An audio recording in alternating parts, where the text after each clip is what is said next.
Hei kamu, jika kamu bisa buat aku berdiri, aku berikan nikahi putriku. Dokter terbaik aja gagal. Kamu siapa berani bilang mama saya bisa berdiri? Saya cuma minta satu kesempatan. Baik Nona, akan aku coba.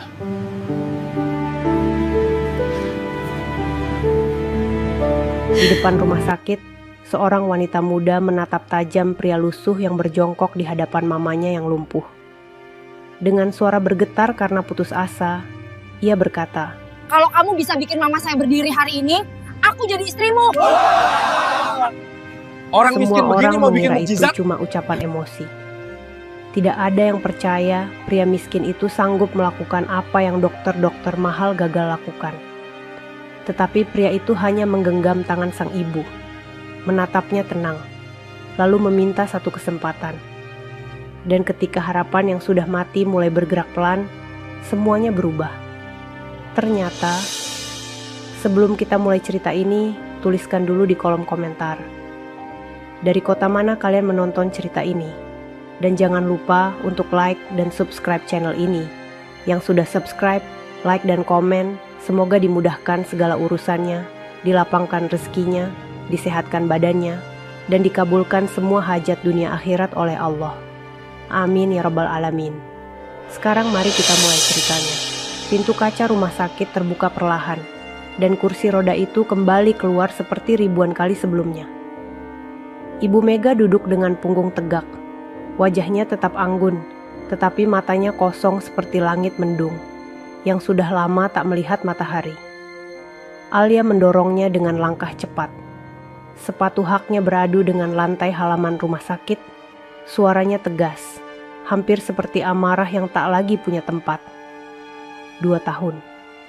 2 tahun sudah dokter terbaik, terapi termahal, dan pengobatan dari luar negeri tak mampu membuat kaki ibunya kembali berdiri. Kita pulang saja, Ma, ucap Alia pelan, berusaha terdengar tegar. Ibu Mega hanya tersenyum tipis, senyum yang terlalu sering dipaksakan. Di sisi halaman rumah sakit, beberapa keluarga pasien memandang mereka dengan rasa kasihan bercampur kagum. CEO besar itu kini hanya bisa duduk, tak lagi berjalan di lorong perusahaannya dengan langkah tegas seperti dulu. Saat itulah seorang pria berjongkok perlahan di depan kursi roda itu. Pakaiannya sederhana, sedikit kusut, wajahnya gelap oleh matahari, dan sepatunya bahkan tampak hampir rusak. Namun cara ia menunduk memberi hormat terasa begitu sopan, tidak berlebihan, tidak memelas. Ibu belum selesai berjuang, katanya pelan. Alia langsung menatap tajam. Apa maksudmu? Pria itu mengangkat wajahnya. Namanya Raka, usianya 27 tahun. Tatapannya tidak menantang, hanya tenang. Saya tidak menjanjikan keajaiban, tapi kaki ibu belum benar-benar menyerah. Saya bisa bantu. Beberapa orang di sekitar mereka terkekeh. Seorang pria tua berbisik sinis, mungkin hanya ingin cari perhatian. Alia mendekat satu langkah. Dokter spesialis dari luar negeri saja gagal. Kamu siapa? Saya bukan siapa-siapa, jawab Raka tanpa tersinggung. Saya cuma percaya, tubuh seringkali sembuh kalau hatinya mau hidup lagi. Kalimat itu membuat Ibu Mega menoleh. Sudah lama tak ada orang yang berbicara padanya seperti manusia, bukan seperti pasien. Alia tertawa kecil, tapi tawanya terdengar pahit. Jadi kamu pikir kamu bisa bikin mama saya berdiri? Raka tak menjawab cepat. Ia menunduk, lalu perlahan menyentuh jari kaki Ibu Mega dengan sangat hati-hati. Ibu masih bisa merasakan ini. Ibu Mega mengangguk tipis. Sedikit, itu cukup bagi Raka untuk tersenyum. Kerumunan kecil mulai terbentuk. Beberapa staf rumah sakit memperhatikan dari jauh. Alia merasa harga dirinya seperti sedang dipermainkan. Di tengah rasa putus asa yang menumpuk, kemunculan pria lusuh ini seperti tamparan. Dan tanpa benar-benar memikirkan konsekuensinya, kalimat itu meluncur begitu saja. Kalau kamu bisa bikin mama saya berdiri, suaranya bergetar, campuran marah dan nekat. Aku jadi istrimu hari ini juga. Suasana mendadak hening. Seseorang menjatuhkan botol minum. Seorang wanita menutup mulutnya terkejut. Ibu Mega menatap putrinya dengan mata melebar. "Alia." Namun Alia tak menarik ucapannya. Ia menatap Raka tajam. "Berani." Raka tidak tersenyum bangga. Ia tidak terlihat seperti pria yang baru saja mendapat tawaran luar biasa. Ia justru tampak sedih. "Saya tidak butuh janji itu," katanya pelan. "Saya hanya butuh izin untuk mencoba." Kalimat sederhana itu membuat Alia sedikit goyah, meski ia tak mau menunjukkannya. "Kamu pikir ini main-main?" "Tidak. Kamu tahu siapa kami?" "Saya tahu ibu ini seorang ibu," jawab Raka tenang, "dan seorang anak sedang hampir kehilangan harapan." Kalimat itu seperti memukul dada Alia. Ia membuang muka. Dadanya sesak, bukan karena marah, tapi karena pria asing ini berani membaca isi hatinya. Angin sore berembus lembut. Raka masih berjongkok, menggenggam tangan Ibu Mega yang mulai terasa hangat. "Beri saya waktu 1 bulan," ucapnya akhirnya. "Kalau tidak ada perubahan sedikit pun, saya pergi tanpa menoleh lagi." Alia menatap ibunya. Ibu Mega menatap balik, dan untuk pertama kalinya dalam 2 tahun, ada percikan kecil di matanya. Bukan keyakinan penuh, hanya secercah ingin mencoba. "Ma," suara Alia melembut. Ibu Mega mengangguk pelan. Dan pada detik itulah keputusan besar diambil bukan karena percaya sepenuhnya, tapi karena tak ingin mati dalam penyesalan. Alia kembali menatap Raka. 1 bulan.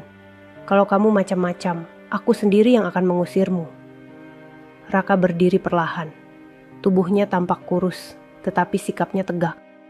"Saya tidak datang untuk mengambil apapun," katanya. "Saya datang untuk mengembalikan sesuatu." Kursi roda itu pun kembali bergerak. Namun kali ini, arah mereka bukan hanya menuju rumah. Mereka sedang berjalan menuju sesuatu yang tak seorang pun tahu akan berakhir seperti apa. Dan di balik gedung rumah sakit itu, seseorang memperhatikan dari kejauhan dengan tatapan tidak suka. Seseorang yang merasa posisinya bisa terancam jika Ibu Mega benar-benar berdiri lagi. Bab berikutnya akan membawa Raka memasuki rumah mewah yang tidak pernah membayangkan pria seperti dirinya akan tinggal di dalamnya. Rumah itu berdiri megah di ujung jalan elit, dikelilingi pagar tinggi dan taman yang terawat rapi. Lampu kristal di teras menyala lembut ketika mobil membawa Ibu Mega masuk ke halaman luas, yang selama 2 tahun terakhir terasa lebih seperti museum daripada rumah. Raka turun paling akhir. Ia memandang bangunan besar itu tanpa rasa kagum berlebihan, tanpa juga rasa minder yang mencolok. Beberapa pelayan yang berdiri di pintu masuk saling berbisik ketika melihatnya. Pakaian lusuhnya begitu kontras dengan marmer mengilap dan ukiran mahal di setiap sudut. Alia berjalan lebih dulu, nadanya kembali tegas. "Kamar kecil di samping gudang bisa kamu pakai, jangan macam-macam." Raka mengangguk pelan. "Terima kasih." Tidak ada keluhan, tidak ada tatapan tersinggung. Ibu Mega diperiksa kembali oleh perawat pribadi yang selama ini mendampinginya. Saat Raka mendekat, perawat itu langsung berdiri menghadang. "Ibu sudah punya jadwal terapi sendiri." Raka tidak membantah. "Saya tidak akan mengganggu. Saya hanya ingin menemani." Kalimatnya terdengar sederhana, tapi membuat Ibu Mega menoleh. "Biarkan saja," ucapnya lembut. Sudah lama ia tak merasakan ada orang yang berbicara dengan harapan di suaranya. Malam pertama itu, Raka duduk di kursi kayu kecil di kamar sempit yang diberikan untuknya. Dindingnya lembab, lampunya redup, tapi wajahnya tetap tenang. Ia membuka tas usangnya dan mengeluarkan sebuah buku kecil. Di dalamnya tertulis catatan tangan yang rapi tentang latihan saraf, pernapasan, dan refleks sederhana. Bukan buku mahal, bukan juga panduan medis resmi. Namun setiap halaman dipenuhi coretan dan pengalaman pribadi. Pagi berikutnya, sebelum matahari benar-benar naik, Raka sudah berdiri di taman belakang. Ia menunggu Ibu Mega dibawa keluar untuk berjemur, sesuatu yang jarang dilakukan karena keluarga lebih percaya pada alat-alat modern di dalam rumah. Alia memperhatikannya dari kejauhan. Ia ingin melihat di mana letak kepercayaan diri pria itu. Ketika kursi roda Ibu Mega diletakkan di bawah sinar matahari pagi, Raka berjongkok lagi. "Ibu, kita mulai dari yang paling kecil," katanya pelan. "Gerakan jari kaki pelan-pelan." Ibu Mega mencoba. Tidak ada perubahan yang terlihat. Alia menghela napas kesal. "Ini yang kamu maksud? Hanya begitu?" Raka tetap tenang. Yang besar selalu dimulai dari yang kecil. Hari itu latihan berlangsung lama. Raka tidak memaksa, tidak juga menekan. Ia mengajak Ibu Mega berbicara tentang hal-hal sederhana. Tentang bunga yang dulu ditanam bersama suaminya. Tentang hari pertama Alia belajar berjalan. Alia yang berdiri tak jauh dari sana merasa dadanya bergetar. Sudah lama ia tak mendengar ibunya tertawa pelan seperti itu. Sore hari, Raka memijat betis Ibu Mega dengan tekanan ringan. Tangannya hangat, gerakannya sabar. Perawat pribadi mencoba menyela. Cara seperti itu tidak akan berpengaruh. Raka hanya tersenyum. Kita lihat saja nanti. Malam harinya, saat semua orang makan malam di ruang besar, Raka tidak dipanggil. Ia makan sendirian di dapur kecil bersama salah satu pelayan yang merasa iba. Alia memperhatikannya diam-diam. Pria itu tidak terlihat seperti orang yang sedang mengejar sesuatu. Ia tidak pernah menyinggung soal janji pernikahan. Tidak pernah sekalipun. Hari-hari berikutnya berjalan pelan. Tidak ada perubahan dramatis. Hanya gerakan kecil yang hampir tak terlihat. Hanya napas yang sedikit lebih dalam. Beberapa anggota keluarga mulai datang berkunjung. Mereka memandang Raka dengan tatapan sinis. Anak mana ini? Pijat biasa saja bisa apa? Alia tidak membela, tapi juga tidak ikut menertawakan. Ia hanya mengawasi. Pada hari ke-7, sesuatu yang sangat kecil terjadi. Saat Raka menyentuh telapak kaki Ibu Mega, jari kakinya bergerak lebih jelas daripada sebelumnya. Hanya sepersekian detik, tapi nyata. Raka berhenti sejenak, lalu tersenyum kecil. Ibu merasakan itu. Ibu Mega menatapnya, napasnya sedikit, cepat. Ya, Alia yang melihat dari jauh membeku. Ia ingin mengatakan itu hanya kebetulan. Ingin meyakinkan dirinya bahwa itu bukan hasil pria lusuh ini. Namun hatinya bergetar. Untuk pertama kalinya sejak 2 tahun lalu, ada sesuatu yang benar-benar bergerak. Bukan hanya kaki ibunya, tapi juga keyakinan yang selama ini ia kubur dalam-dalam. Raka tidak merayakan apapun. Ia hanya mencatat kecil di bukunya sebelum tidur malam itu. Perubahan kecil, hari ke-7. Dan di sudut lain rumah besar itu, seseorang mulai merasa cemas melihat harapan yang perlahan tumbuh kembali. Rumah itu selalu terlihat hidup dari luar, tetapi di dalamnya terasa sunyi, seperti bangunan yang kehilangan jantungnya. Lukisan mahal tergantung rapi, karpet tebal membentang tanpa noda. Namun tak ada tawa yang benar-benar menetap di sana sejak kecelakaan itu. Pagi itu, Raka kembali membawa Ibu Mega ke taman belakang. Langit cerah, angin berembus lembut, dan aroma bunga yang dulu ditanam bersama almarhum, suaminya masih tercium samar. "Ibu ingat ini?" tanya Raka pelan, menunjuk mawar putih di sudut taman. Ibu Mega tersenyum tipis. "Suami saya yang menanamnya." Raka tidak langsung menanggapi. Ia hanya membiarkan Ibu Mega tenggelam dalam kenangan itu. Sudah beberapa hari ia menyadari sesuatu. Tubuh Ibu Mega bukan hanya lemah karena saraf yang rusak, tetapi karena hatinya seolah memilih berhenti. Setiap kali Raka mengajak latihan, Ibu Mega berusaha. Namun setiap kali pembicaraan menyentuh kecelakaan 2 tahun lalu, napasnya berubah, tatapannya kosong. Ibu merasa bersalah? Tanya Raka pelan suatu sore. Alia yang sedang berdiri di balik pintu kaca langsung terdiam. Ibu Mega tidak menjawab cepat. Tangannya gemetar di atas sandaran kursi roda. "Kalau saja saya yang meninggal waktu itu," suaranya pecah. "Suami saya masih bisa memimpin perusahaan. Alia tidak perlu menanggung semuanya." Raka tidak membantah, tidak juga menenangkan dengan kata-kata klise. Ibu tidak salah karena selamat, katanya pelan. Kadang yang paling berat bukan luka di tubuh, tapi luka di hati. Air mata jatuh pelan di pipi Ibu Mega. Sudah lama ia tak menangis di depan orang lain. Alia yang mendengar dari balik pintu merasakan sesuatu mengiris dadanya. Ia tak pernah tahu ibunya memikul rasa bersalah sebesar itu. Selama ini ia hanya melihat ibu yang lemah. Tak pernah melihat perempuan yang merasa tidak layak untuk sembuh. Sejak hari itu, latihan berubah arah. Raka tidak hanya memijat dan melatih saraf. Ia mulai mengajak Ibu Mega berbicara tentang masa depan, bukan masa lalu. Ibu ingin berjalan kemana pertama kali nanti? Tanyanya suatu pagi. Ibu Mega terdiam. Pertanyaan itu terasa aneh, tapi juga indah. Ke kantor, jawabnya pelan. Saya ingin berdiri di depan karyawan saya lagi. Raka tersenyum. Berarti kita punya tujuan. Alia memperhatikan perubahan kecil yang tak bisa ia jelaskan. Ibu Mega mulai bangun lebih pagi, mulai meminta dibawa ke taman tanpa disuruh. Dan yang paling mengejutkan, ia mulai menolak obat penenang yang dulu rutin ia minum. Namun rumah itu belum sepenuhnya berubah. Beberapa anggota keluarga datang lagi. Mereka duduk di ruang tamu besar dengan ekspresi serius. Mega, kamu harus realistis, kata salah satu kerabat pria yang selama ini membantu mengurus perusahaan. 2 tahun itu bukan waktu sebentar. Raka kebetulan melewati lorong dan mendengar percakapan itu. Ia tak masuk ke ruang tamu.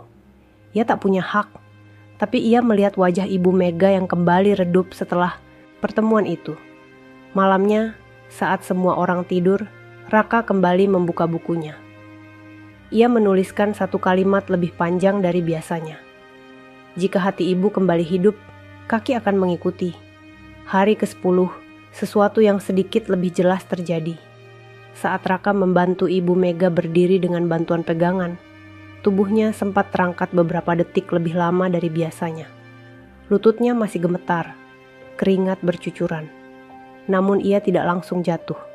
Alia yang berdiri di dekat tangga memegang dadanya sendiri. Ia takut berharap, tapi ia juga tak bisa lagi menyangkal. Rumah besar itu perlahan terasa berbeda, tidak lagi sedingin sebelumnya. Dan di sudut ruang kerja perusahaan, pria kerabat yang tadi siang berbicara mulai menelepon seseorang dengan nada rendah. Ia tidak suka perubahan. Ia tidak suka harapan, terutama jika harapan itu bisa mengancam rencananya mengambil alih kendali. Sementara itu, di taman yang diterangi lampu temaram, Raka masih berdiri di samping Ibu Mega. Pelan-pelan Ibu, katanya lembut. Kita belum sampai, tapi kita sudah bergerak. Malam itu hujan turun pelan, membasahi kaca-kaca besar rumah yang selama ini lebih sering memantulkan bayangan daripada menyimpan kehidupan. Di kamar yang luas dan sunyi, Ibu Mega terbangun dengan napas tersengal. Mimpi itu datang lagi, suara rem yang berdecit, lampu mobil dari arah berlawanan, tangan suaminya yang mendorongnya menjauh sepersekian detik sebelum benturan keras menghancurkan segalanya. Ibu, tidak tidur. Suara Raka terdengar lembut dari balik pintu. Ia memang biasa memeriksa kondisi Ibu Mega sebelum beristirahat. Bukan sebagai perawat, tapi sebagai orang yang tidak ingin proses kecil yang dibangun siang hari runtuh di malam yang panjang. Masuk, jawab Ibu Mega lirih. Raka duduk di kursi kecil di dekat tempat tidur. Wajah Ibu Mega pucat, matanya sembab. Ibu bermimpi lagi?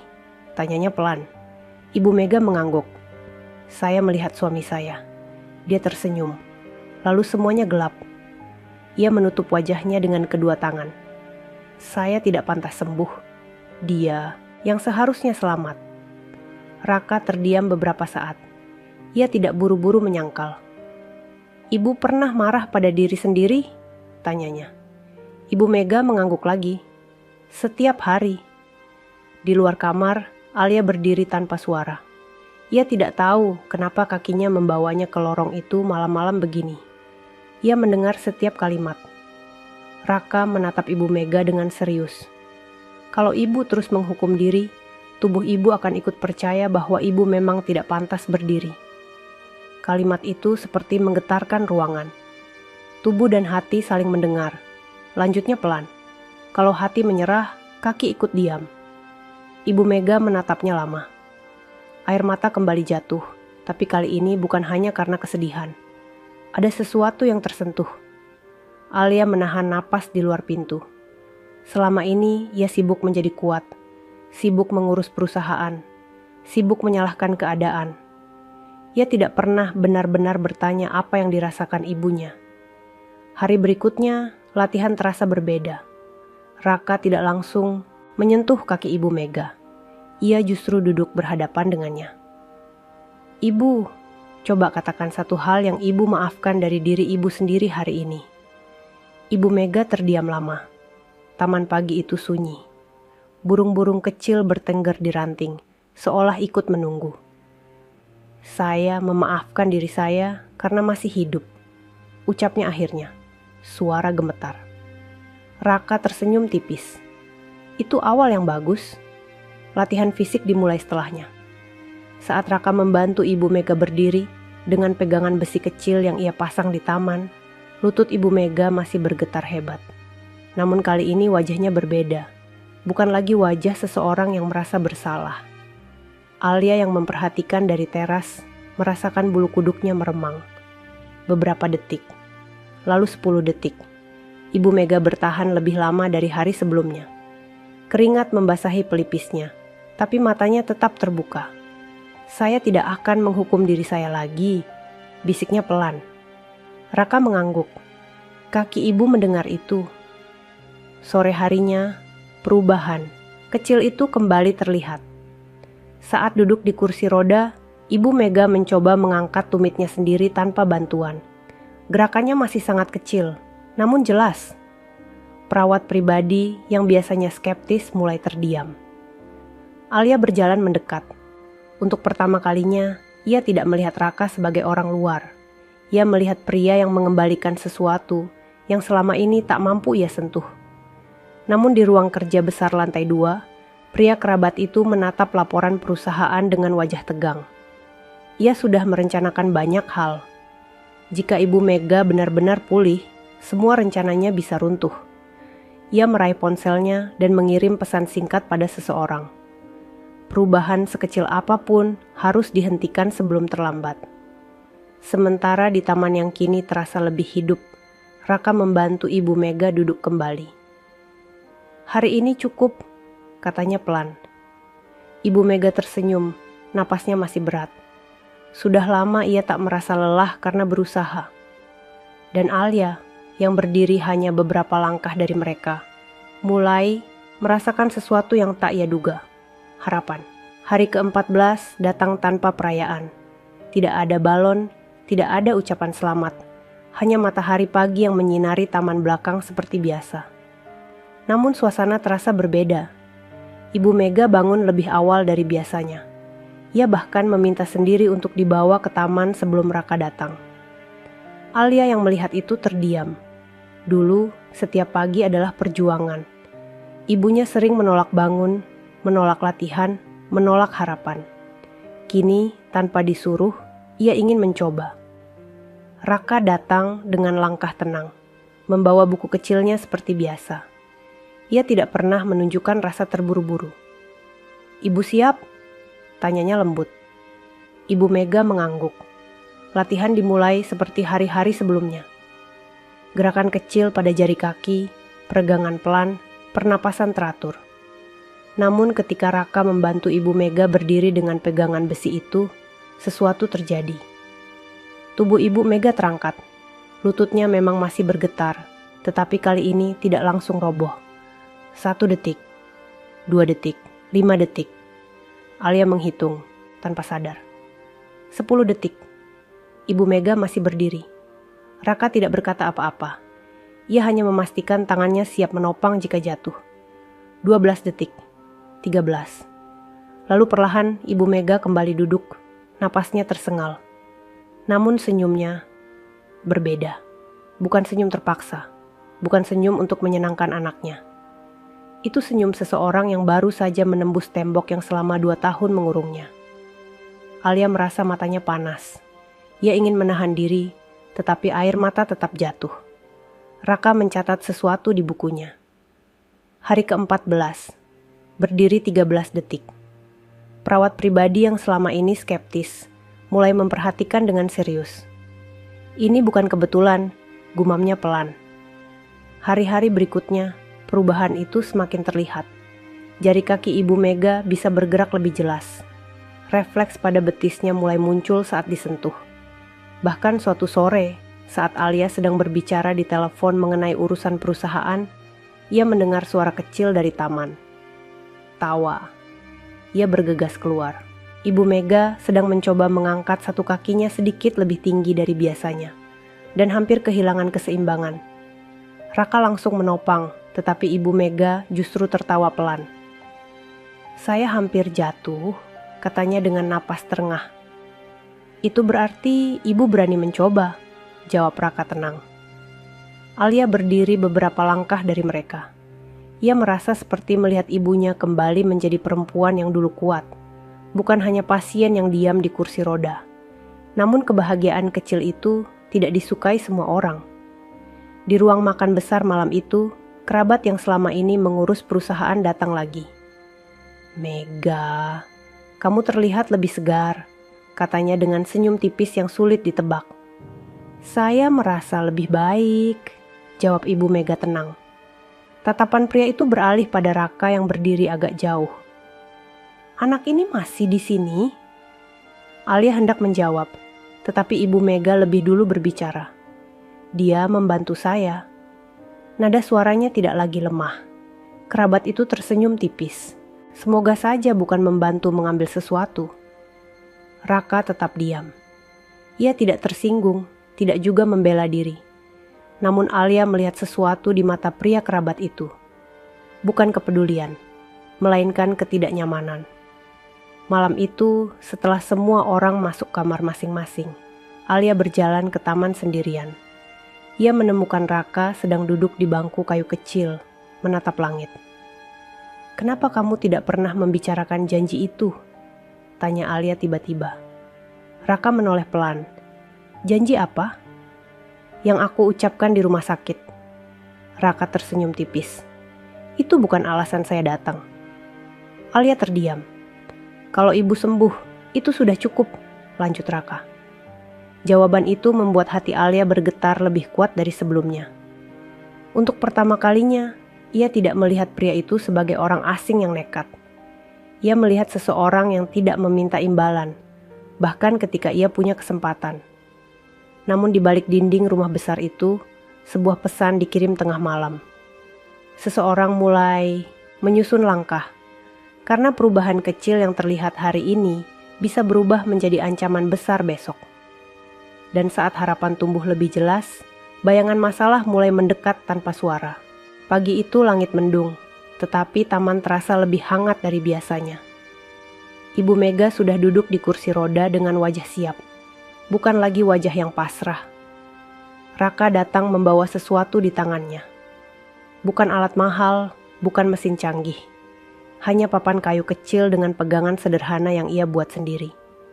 "Ini untuk latihan keseimbangan, Bu," katanya pelan. Alia memperhatikan dari teras. Ia tahu papan itu bukan barang yang dibeli di toko mahal. Sore sebelumnya ia sempat melihat Raka keluar rumah membawa tasnya dan kembali dengan tangan kosong. Ia baru sadar sekarang. Pria itu menjual sesuatu. Siang hari, rasa penasaran membuat Alia mendekati kamar kecil di samping gudang tempat Raka tinggal. Kamar itu jauh dari kemewahan rumah utama.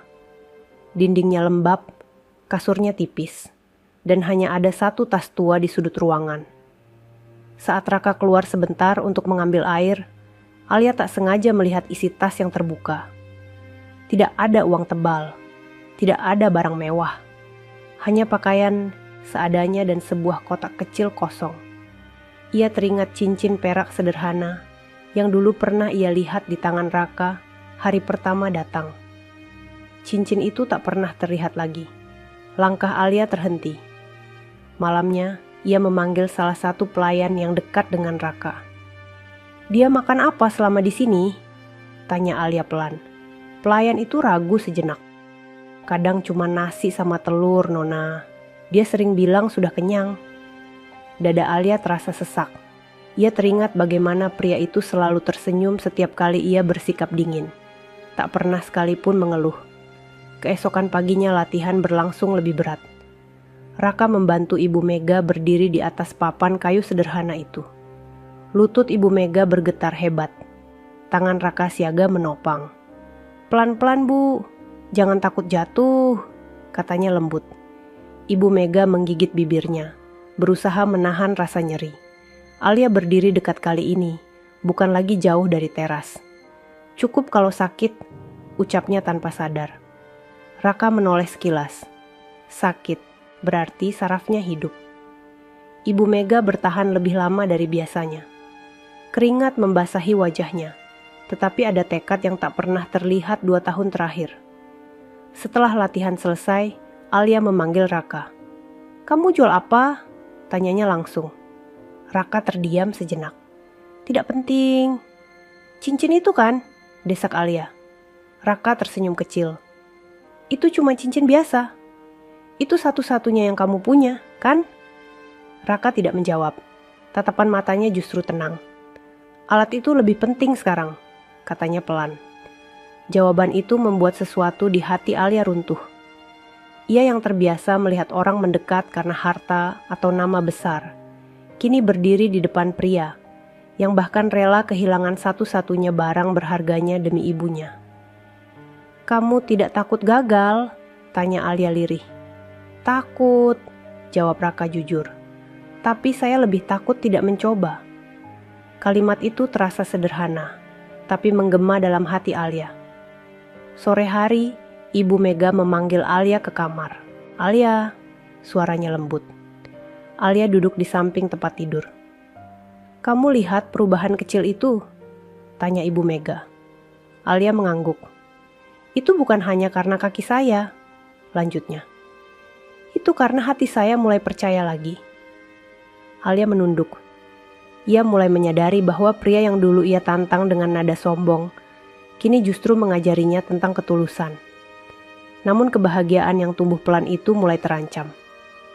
Malam hari, pria kerabat yang selama ini mengurus perusahaan datang lagi tanpa pemberitahuan. Ia membawa map tebal dan wajah serius. "Mega, minggu depan ada rapat penting dengan Dewan Direksi," katanya. "Kalau kamu tidak bisa hadir dengan kondisi meyakinkan, kita harus pertimbangkan penunjukan pemimpin sementara." Kalimat itu seperti pisau halus. Ibu Mega terdiam. Alia mengepalkan tangan. Raka yang berdiri di ambang pintu mendengar semuanya. Ia tahu waktu mereka mungkin tidak sebanyak yang ia harapkan. Perubahan memang sudah terlihat. Namun dunia di luar taman kecil itu tidak peduli pada proses pelan. Mereka hanya peduli pada hasil. Dan waktu mulai menekan lebih keras dari sebelumnya. Hari-hari berikutnya terasa lebih tegang. Latihan tetap berjalan setiap pagi dan sore. Ibu Mega kini mampu berdiri hampir setengah menit dengan bantuan pegangan. Bahkan 2 kali ia berhasil menggeser telapak kakinya sedikit ke depan, meski belum benar-benar melangkah. Setiap perubahan kecil itu seperti cahaya yang semakin terang. Namun di sisi lain rumah, bayangan mulai bergerak. Suatu siang, saat Alia sedang berada di kantor untuk rapat singkat, pria kerabat itu duduk bersama beberapa anggota keluarga lain di ruang tamu besar. Raka kebetulan lewat membawa air minum untuk Ibu Mega. Percakapan itu berhenti ketika ia melintas. Tatapan-tatapan dingin mengikuti langkahnya. Kita tidak bisa membiarkan orang asing seperti itu terlalu dekat. Suara salah satu bibi terdengar lirih tapi jelas. 2 minggu saja sudah seperti bagian dari keluarga, sahut yang lain. Pria kerabat itu tersenyum tipis. Orang seperti itu biasanya tidak bergerak tanpa tujuan. Kata-kata itu tidak langsung ditujukan pada Raka, tapi cukup untuk menciptakan benih curiga. Sore harinya, Alia menerima telepon dari salah satu staf keuangan perusahaan. "Nona, Ada transaksi kecil yang aneh dari rekening pribadi ibu. Alia terdiam. Transaksi apa? Pembelian alat terapi sederhana. Bukan nominal besar, tapi dilakukan beberapa kali. Alia menutup telepon dengan dada bergetar. Ia tahu alat-alat itu digunakan untuk latihan. Namun benaknya mulai dipenuhi suara-suara yang tadi siang ia dengar. Malam itu, ia memanggil Raka ke ruang kerja kecil di lantai 2. "Kamu beli alat itu pakai apa?" tanyanya langsung. Raka menatapnya tenang. "Uang saya sendiri." "Rekening mama dipakai juga," potong Alia. Suaranya meninggi. Raka tampak terkejut. "Ibu yang meminta." Alia menatap tajam. "Kamu pikir aku bodoh?" Untuk pertama kalinya, ada jarak yang jelas di antara mereka. Raka tidak membela diri dengan emosi. "Saya tidak pernah menyentuh uang ibu tanpa izin," katanya pelan. Namun kata-kata itu tak sepenuhnya menenangkan. Keesokan harinya, fitnah itu berkembang. Salah satu kerabat secara terang-terangan berkata di depan beberapa pelayan bahwa Raka mungkin sedang membangun kepercayaan untuk sesuatu yang lebih besar. Hari ini alat terapi, besok mungkin tanda tangan saham, ucapnya santai. Kabar itu seperti api kecil yang cepat membesar. Beberapa pelayan mulai menjaga jarak. Perawat pribadi kembali bersikap dingin. Alia merasa pikirannya kacau. Di satu sisi, ia melihat perubahan nyata pada ibunya. Di sisi lain, tekanan dari keluarga dan urusan perusahaan terus menghimpit. Puncaknya terjadi sore itu. Alia masuk ke kamar Ibu Mega dan melihat map dokumen terbuka di meja. Beberapa berkas perusahaan yang sensitif ada di sana. "Siapa yang masuk ke sini?" tanya Alia tegang. Ibu Mega menggeleng. "Tadi Raka mengantarkan air." Kalimat itu cukup untuk membuat pikiran Alia berlari liar. Ia berjalan cepat ke taman. Raka sedang membantu Ibu Mega berdiri lagi. "Kamu masuk ke ruang kerja?" Suara Alia terdengar keras. Raka menoleh, bingung. "Mengantar air?" "Iya." "Kamu lihat dokumen di meja?" "Saya tidak menyentuh apapun." Namun kemarahan dan ketakutan telah lebih dulu menguasai Alia. "Cukup," katanya tajam. "Aku tidak mau ambil risiko." Ibu Mega mencoba bicara, tetapi Alia sudah berdiri di depan Raka. "Kalau kamu memang tulus, kamu harusnya mengerti. Keluarga kami bukan tempat coba-coba." Kata-kata itu lebih menyakitkan daripada teriakan. Raka terdiam beberapa detik. Matanya tidak marah, hanya kecewa. "Saya tidak datang untuk mengambil apapun," ucapnya pelan. Kalimat yang dulu pernah ia katakan di depan rumah sakit. Namun kali ini suaranya lebih berat. Alia membuang muka. Ia merasa seperti sedang berdiri di persimpangan antara percaya dan takut. Dan seseorang di balik pintu, pria kerabat itu, menyaksikan semuanya dengan senyum samar yang sulit dibaca. Fitnah itu telah ditanam. Sekarang tinggal menunggu siapa yang akan tumbang lebih dulu. Langit sore itu kelabu.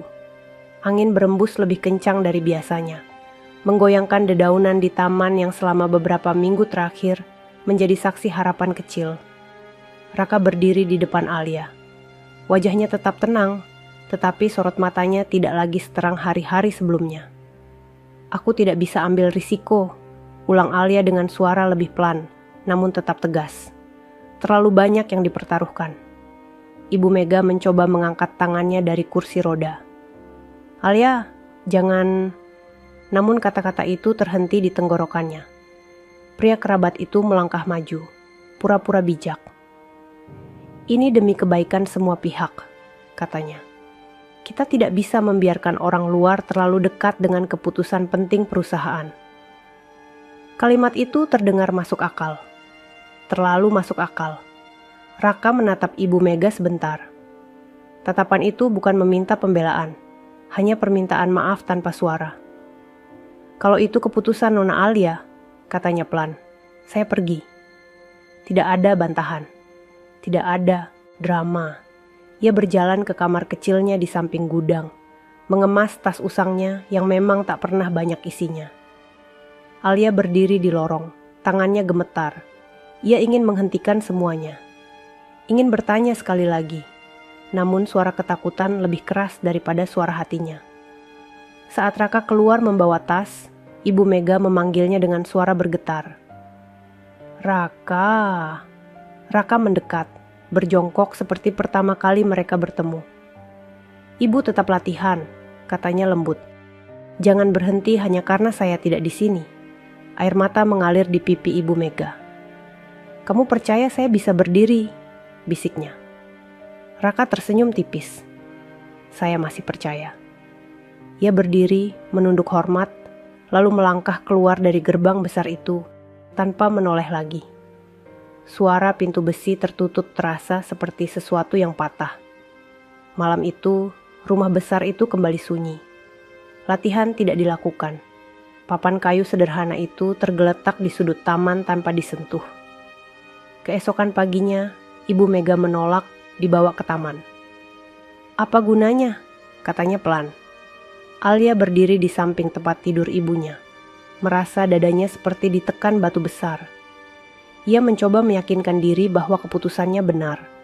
Namun hari demi hari, sesuatu berubah. Bukan pada kaki ibunya, tapi pada semangatnya. Gerakan kecil yang dulu muncul perlahan kini menghilang. Refleks yang mulai hidup kembali terasa melemah. Perawat pribadi kembali menggunakan nada lama. Saya sudah bilang, cara seperti itu tidak akan bertahan. Kalimat itu menusuk Alia. Sore hari ketiga setelah Raka pergi, Alia masuk ke kamar kecil di samping gudang untuk memastikan semuanya bersih. Kamar itu kosong. Namun di meja kecil ada satu buku yang tertinggal. Buku kecil dengan tulisan tangan rapi. Alia membukanya perlahan. Halaman demi halaman berisi catatan perkembangan Ibu Mega. Hari ke-7. Jari kaki bergerak jelas. Hari ke-14. Berdiri 13 detik. Hari ke-19. Keseimbangan membaik. Di halaman terakhir, tertulis kalimat sederhana. Jika suatu hari saya harus pergi sebelum ibu benar-benar berdiri, semoga ibu tetap percaya bahwa kaki ibu bisa mengikuti hati yang sudah hidup kembali. Tangan Alia bergetar. Di sela halaman terselip satu lembar kertas kecil, bukan tentang saham, bukan tentang harta, hanya doa singkat agar seorang ibu bisa memeluk anaknya sambil berdiri. Air mata Alia jatuh tanpa bisa ia tahan. Ia teringat setiap tatapan tulus, setiap senyum sabar, setiap malam pria itu makan sendirian tanpa mengeluh. Sementara itu, di ruang kerja lantai 2, pria kerabat itu sedang menyusun dokumen untuk rapat besar minggu depan. Ia merasa lebih tenang sekarang. Tanpa Raka, tanpa harapan yang mengganggu. Namun di kamar yang luas, Ibu Mega menatap kosong ke arah jendela. Tangannya perlahan menyentuh lututnya sendiri. Ia mencoba menggerakkannya seperti yang diajarkan. Tidak ada yang membantu menopang. Tubuhnya goyah. Dan untuk pertama kalinya sejak 2 minggu terakhir, ia tidak berani mencoba lagi. Rumah itu kembali terasa dingin. Tetapi di dalam hati Alia, sesuatu mulai runtuh lebih keras daripada sebelumnya. Malam itu Alia tidak bisa tidur. Buku kecil milik Raka masih terbuka di pangkuannya. Setiap halaman seperti menamparnya pelan. Tidak ada satupun catatan tentang dirinya. Tidak ada kalimat tentang janji menikah. Tidak ada rencana tersembunyi. Hanya perkembangan kecil ibunya. Dan doa-doa yang ditulis dengan huruf sederhana. Di halaman paling belakang, ada satu kalimat tambahan yang membuat napas Alia tercekat. Saya pernah gagal menyelamatkan ibu saya sendiri. Semoga kali ini saya tidak gagal lagi. Alia membaca kalimat itu berulang-ulang. Ia tidak pernah tahu apapun tentang masa lalu Raka. Ia terlalu sibuk menilai dari pakaian lusuh dan latar belakangnya. Pagi berikutnya, kondisi Ibu Mega semakin melemah. Ia menolak latihan, menolak dibawa ke taman. Tidak ada gunanya, ucapnya lirih. Saya hanya mempermalukan diri sendiri. Kalimat itu seperti pisau yang berputar di dada Alia. Ia akhirnya menyerah pada suara hatinya. Tanpa memberitahu siapapun, Alia keluar rumah siang itu. Ia membawa buku kecil itu bersamanya. alamat tempat tinggal Raka tidak sulit ditemukan. Salah satu pelayan pernah menyebutkannya tanpa sengaja. Mobil mewah Alia berhenti di depan gang sempit yang jauh dari kemewahan rumahnya. Ia turun perlahan. Langkahnya terasa berat saat memasuki lorong kecil dengan rumah-rumah berdempetan dan dinding kusam. Ia menemukan pintu kayu sederhana dengan cat yang mengelupas. Alia mengetuk pelan. Pintu terbuka. Raka berdiri di sana, mengenakan kaos polos dan celana sederhana. Wajahnya terkejut, tetapi tidak marah. "Nona Alia." Alia menelan ludah. Di balik tubuh Raka, ia melihat ruangan kecil yang sangat sederhana. Satu meja kayu tua, satu kasur tipis, beberapa buku dan papan kayu kecil yang serupa dengan alat terapi di rumahnya. Tidak ada kemewahan. Tidak ada tanda-tanda orang yang sedang merencanakan sesuatu besar. Hanya kesederhanaan yang jujur. "Kamu tidak kembali?" tanya Alia pelan. Raka tersenyum tipis. "Saya sudah bilang. Kalau tidak dipercaya, saya pergi." Alia menggenggam buku kecil itu. "Ini tertinggal." Raka menatap buku itu sebentar. "Tidak apa-apa, itu milik ibu sekarang." Alia menatapnya lama. "Ibu kamu," suaranya melemah. "Apa yang terjadi?" Raka terdiam beberapa detik. "Kecelakaan," jawabnya pelan. "Kami tidak punya cukup uang untuk terapi yang layak. Saya baru belajar banyak hal setelah semuanya terlambat." Kalimat itu tidak disertai keluhan, hanya fakta yang diterima dengan tenang. "Saya tidak ingin melihat orang lain menyerah seperti ibu saya," lanjutnya. Itu saja. Hati Alia seperti dihantam sesuatu yang tak terlihat. Semua kecurigaannya terasa kecil dan memalukan. "Aku salah," ucapnya akhirnya. Suara hampir tak terdengar. Raka tidak langsung menjawab. "Saya mengerti posisi Nona," katanya pelan. "Dunia Nona berbeda dengan dunia saya." Alia menggeleng. "Tidak, yang berbeda hanya cara kita melihat orang." Suasana hening beberapa saat. Dari kejauhan terdengar suara anak-anak bermain di gang. "Minggu depan ada rapat besar," kata Alia pelan. "Mereka ingin Mama dianggap tidak mampu lagi memimpin." Raka menatapnya. "Ibu masih bisa berdiri," ucapnya yakin. Alia mendekat satu langkah. "Kalau kamu tidak kembali, semua yang kamu bangun bisa hilang." Tatapan Raka berubah. Bukan karena janji pernikahan, bukan karena perusahaan, melainkan karena satu hal. Ibu Mega. Ia menarik napas panjang. "Ibu masih mau mencoba?" Alia mengangguk. Tadi pagi dia mencoba sendiri, tapi jatuh hampir kehilangan keseimbangan. Mata Raka meredup sebentar, lalu kembali tegas. "Kita belum selesai." Untuk pertama kalinya, kata itu terasa seperti janji yang lahir dari dua hati yang sama-sama ingin menebus sesuatu. Alia berdiri di ruangan kecil itu, menyadari bahwa keajaiban bukan hanya soal kaki yang lumpuh, tapi tentang hati yang tidak boleh dibiarkan mati. Dan di rumah besar yang kini terasa lebih sunyi, waktu terus berjalan mendekati rapat yang bisa mengubah segalanya. Mobil Alia melaju lebih cepat dari biasanya sore itu. Raka duduk di kursi penumpang, menatap jalan dengan wajah tenang, tetapi hatinya bekerja keras. Ia tahu mereka tidak hanya sedang kembali ke rumah besar itu. Mereka sedang kembali ke medan yang lebih sulit dari sekadar latihan fisik. Sesampainya di gerbang, beberapa pelayan terkejut melihat Raka turun dari mobil bersama Alia. Bisik-bisik langsung terdengar. Di ruang tamu besar, pria kerabat itu berdiri ketika mereka masuk. "Jadi, kamu kembali?" Suaranya terdengar tipis namun penuh makna. Alia berdiri tegak. "Ini rumah mama saya. Saya yang memutuskan siapa yang boleh ada di sini." Pria itu tersenyum kecil, tapi sorot matanya berubah tajam. Raka tidak membalas tatapan itu. Ia langsung menuju kamar Ibu Mega. Pintu dibuka perlahan. Ibu Mega duduk di kursi roda dekat jendela, menatap halaman kosong. Ketika melihat Raka masuk, matanya membesar. "Kamu..." Raka berjongkok seperti biasa di depannya. "Kita belum selesai, Bu." Air mata langsung mengalir di pipi Ibu Mega. Saya pikir kamu sudah menyerah. Saya tidak pernah menyerah, jawabnya pelan. Yang penting ibu tidak menyerah. Latihan dimulai lagi malam itu juga, meski hanya gerakan kecil. Alia berdiri di samping mereka, tidak lagi menjaga jarak. Namun tekanan dari luar semakin nyata. Rapat Dewan Direksi dijadwalkan 3 hari lagi. Isu tentang kondisi kesehatan Ibu Mega sudah menyebar. Beberapa pihak mulai mempertanyakan kepemimpinannya.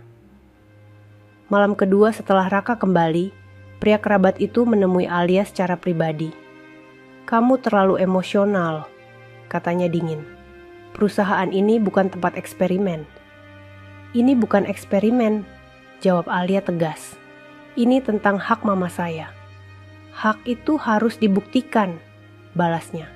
"Kalau di rapat nanti dia tetap duduk di kursi roda tanpa perubahan, berarti Dewan akan mengambil keputusan." Kalimat itu menggantung berat.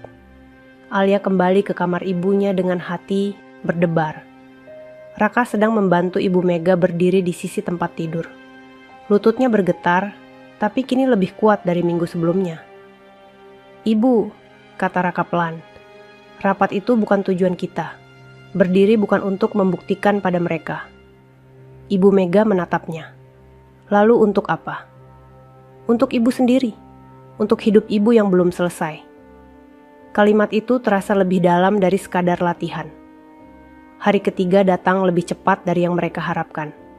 Pagi itu, latihan dilakukan lebih intens. Raka membantu Ibu Mega berdiri tanpa pegangan tangan, hanya dengan sandaran meja kayu. Tubuhnya goyah.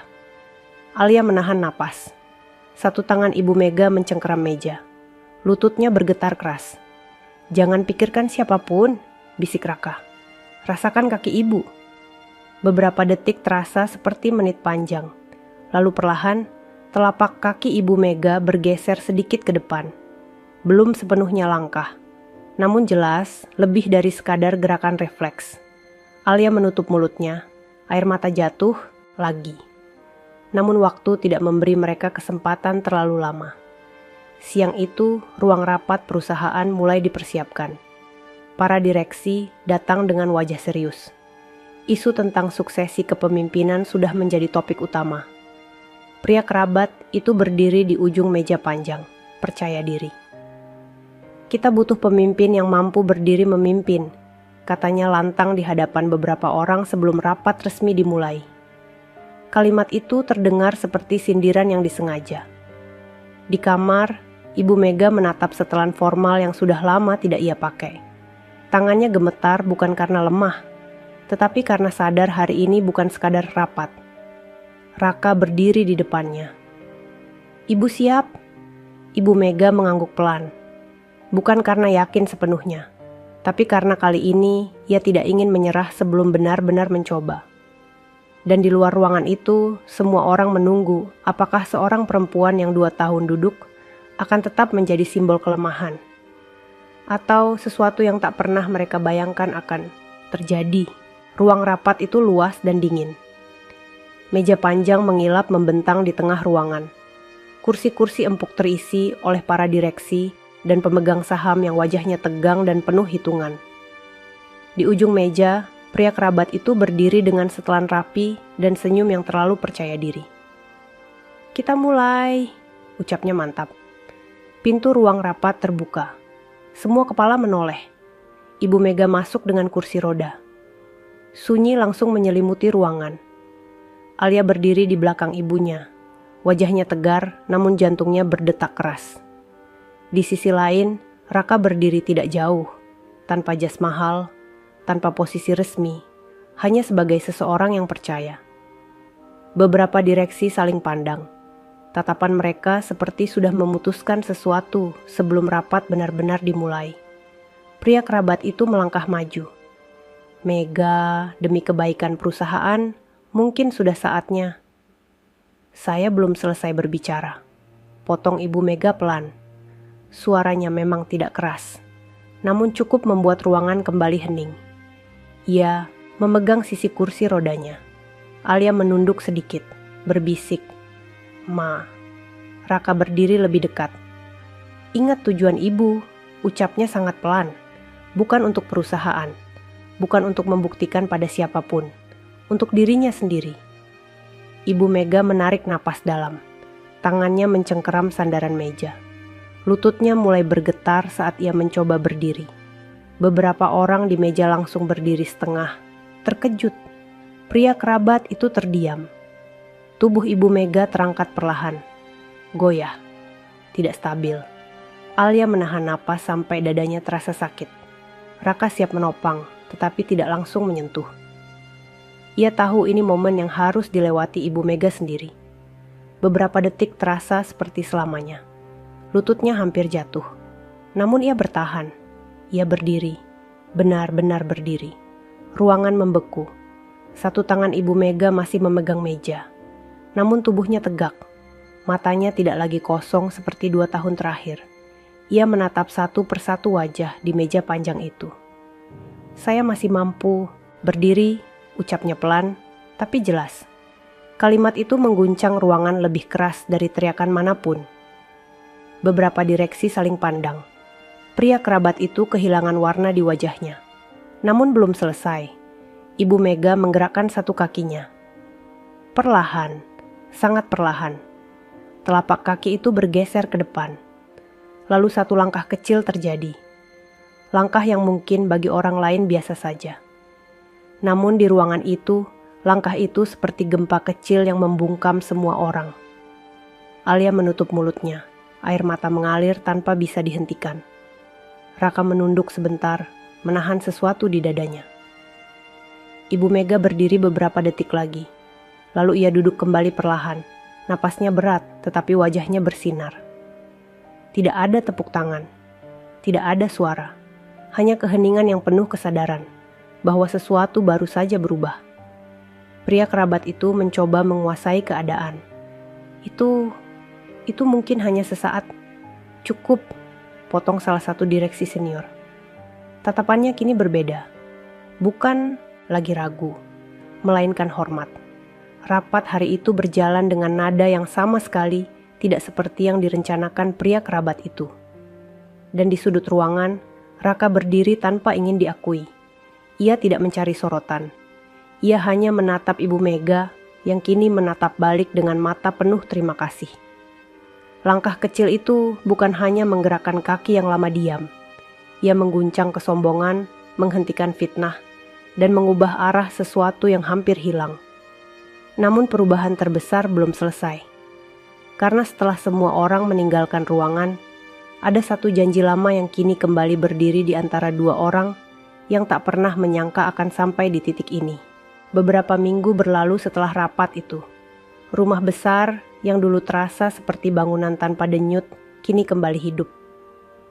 Langkah Ibu Mega memang masih pelan, masih perlu pegangan.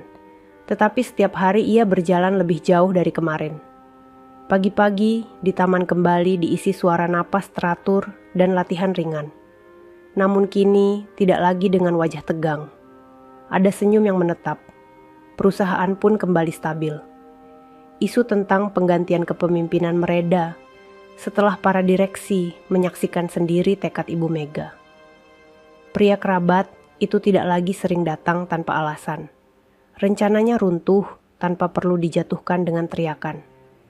Di suatu sore yang hangat, Ibu Mega berdiri di teras depan rumah. Alia berdiri di sampingnya, tidak lagi mendorong kursi roda. Ia menggenggam lengan ibunya, bukan untuk menopang, tetapi sebagai kebiasaan yang sulit dilepas. Raka berdiri beberapa langkah di depan mereka. Wajahnya tetap sederhana seperti hari pertama datang. Ibu ingin berjalan ke taman sendiri. Hari ini, ucap Ibu Mega pelan. Alia menoleh pada Raka. Raka mengangguk kecil. Ibu Mega melangkah. 1 langkah. Lalu 1 lagi. Kali ini tanpa pegangan meja. Tanpa papan kayu. Langkahnya memang belum sempurna, tetapi nyata. Alia tak mampu menahan air mata. Ia teringat ucapan nekatnya di depan rumah sakit. Jika kau bisa bikin mamaku berdiri, aku jadi istri hari ini. Kalimat itu dulu lahir dari kesombongan dan keputusasaan. Kini, kalimat itu terasa berbeda. Malamnya, setelah latihan selesai, Alia memanggil Raka ke taman. Lampu taman menyala lembut. Udara terasa lebih ringan dari biasanya. "Aku pernah mengucapkan sesuatu," kata Alia pelan. Raka menatapnya tanpa canggung. "Saya ingat." "Aku tidak mengatakannya sebagai taruhan lagi," lanjut Alia, suaranya jujur. "Aku mengatakannya karena aku ingin." Raka terdiam. Ia tidak terlihat terkejut, hanya hening. "Alia," ucapnya pelan, "saya datang ke sini bukan untuk menikah dengan Nona." "Aku tahu, dan saya tidak ingin menjadi pengganti rasa bersalah atau rasa terima kasih." Kalimat itu lembut, tetapi tegas. Alia tersenyum tipis melalui air mata. "Bukan karena itu," jawabnya. "Aku melihat siapa kamu sebenarnya, dan aku tidak pernah melihat orang setulus itu sebelumnya." Hening beberapa saat. Angin malam menyapu dedaunan pelan. Langkah kaki terdengar dari belakang. Ibu Mega berdiri di ambang pintu, memandang mereka. Ia tidak lagi duduk. Ia berdiri. "Alia," panggilnya lembut. Alia menoleh. "Cinta tidak boleh lahir dari utang," lanjut Ibu Mega pelan. "Tapi kalau lahir dari ketulusan, jangan ditolak." Raka menunduk sedikit, seperti biasa ketika merasa dihormati lebih dari yang ia rasa pantas. "Saya tidak punya apa-apa," katanya jujur. Alia tersenyum. "Kamu punya sesuatu yang tidak bisa dibeli siapapun." Hening itu tidak lagi canggung. Bukan janji yang mengikat mereka malam itu. Bukan pula keputusan terburu-buru. Hanya kesadaran bahwa dua orang yang dipertemukan oleh luka telah saling melihat tanpa topeng. Beberapa bulan kemudian, Ibu Mega benar-benar berjalan tanpa bantuan. Hari pertama ia memeluk Alia sambil berdiri tegak di ruang tengah. Tangis keduanya pecah tanpa bisa ditahan. Raka berdiri di samping mereka, bukan sebagai penyelamat, bukan sebagai pahlawan, hanya sebagai seseorang yang tidak membiarkan hati lain menyerah. Keajaiban itu bukan hanya pada kaki yang kembali melangkah, bukan pula pada rapat yang berhasil dibalikkan. Keajaiban itu terjadi ketika kesombongan berubah menjadi rendah hati, kecurigaan berubah menjadi percaya, dan janji yang dulu diucapkan dengan nada angkuh berubah menjadi ketulusan yang lahir dari hati.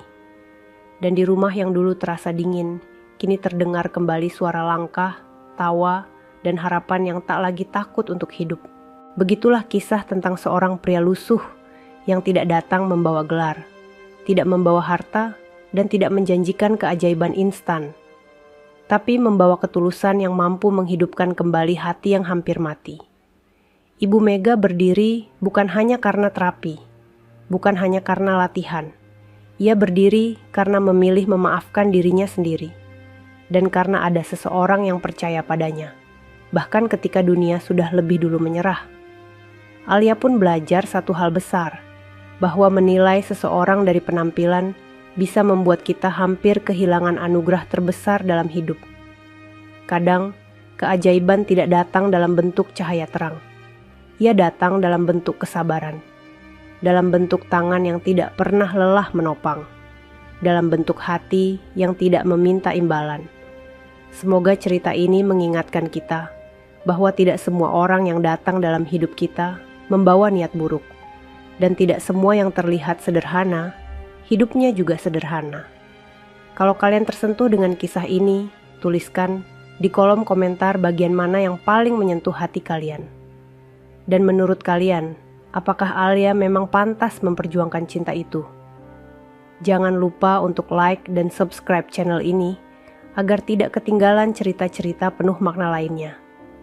Bagikan video ini kepada orang yang sedang kehilangan harapan, karena mungkin satu cerita bisa menguatkan langkah yang hampir berhenti.